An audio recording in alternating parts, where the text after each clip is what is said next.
વડોદરા મહાનગર ભારતીય જનતા પાર્ટીના કાર્યાલય ખાતે 77મા પ્રજાસત્તાક દિન નિમિત્તે ધ્વજારોહણ કરવામાં આવ્યું હતું.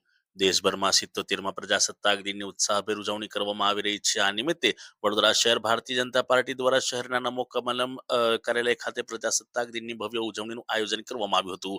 જેમાં ભારતીય જનતા પાર્ટીના શહેર પ્રમુખ ડોક્ટર જયપ્રકાશ સોનીની આગેવાની હેઠળ યોજાયેલા આ કાર્યક્રમમાં ધ્વજવંદન કરી પ્રજાસત્તાક દિનની ઉજવણી કરવામાં આવી હતી.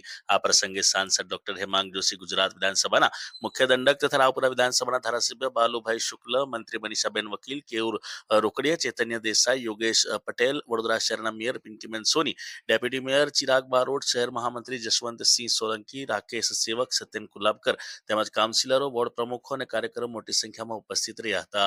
કાર્યક્રમ દરમિયાન રાષ્ટ્રધ્વજને વંદન કરી દેશના બંધારણ અને લોકશાહી મૂલ્યો પ્રત્યે પ્રતિબદ્ધતા વ્યક્ત કરવામાં આવી હતી. ઉપસ્થિત તમામ મહાનુભાવોએ પ્રજાસત્તાક દિનના મહત્વ પર પ્રકાશ પાડતા દેશની એકતા, અખંડતા અને વિકાસ માટે સતત કાર્ય કરવાની પ્રતિજ્ઞા લીધી હતી.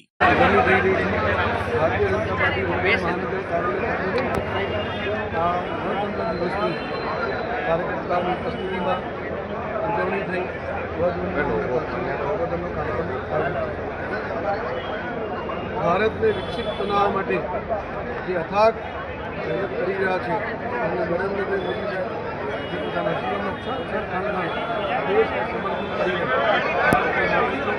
માટે સેવા માટે આપી રહ્યા છે અને ભારતને વિકસિત બનાવવા માટે અગ્રેસર છે.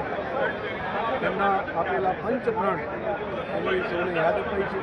વિકસિત ભારતનો સંકલ્પ પણ આપ્યો અને એની દિશા પણ આપી છે. આ દિશા પ્રણ ઉપર સૌ નાગરિકો એકજૂટ થઈને સંગઠિત થઈને કામ કરે અને ભારતને ઝડપથી વિકસિત બનાવવા માટે આગળ વધે. આ ગણતંત્ર દિવસ સૌને હાર્દિક શુભકામનાઓ.